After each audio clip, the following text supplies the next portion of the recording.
અને જીવનસાથી એકવાર જે મળે ને આગલી રાત સુધી વિચારી લેજો, કાલ સવારે પીઠી ચોળાઈ ગયું ત્યાં સુધી વિચારજો, પણ જેવા ફેરા ફર્યા પછી સમજવાનું કે આખી જિંદગી આની જોડે પૂરું કરવાનું છે, ગમે તે થઈ જાય.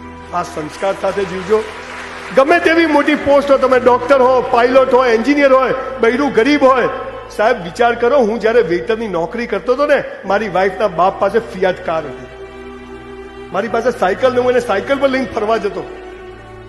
એક દિવસ મારા સસરાએ કીધું કે સંજય કુમાર સાયકલ લઈને આવો, સ્કૂટર લઈ જાઓ. ત્યારે મારી વાઈફે કીધું કે સંજય એનું સ્કૂટર લાવશે ને ત્યારે જ બેસી. આ સમજ તમારામાં હોવી જોઈએ. ખરાબ સમયમાં મારી વાઈફ મારી જોડે ના ઉભી રહી હોત તો આજે હું અહીંયા હોત નહીં. એક પૈસા, સાહેબ પૈસાથી બેલેન્સ ના કરશો, તમારા સ્ટેટસથી બેલેન્સ ના કરશો. ઈશ્વરે તમારો જીવનસાથી નક્કી કર્યો.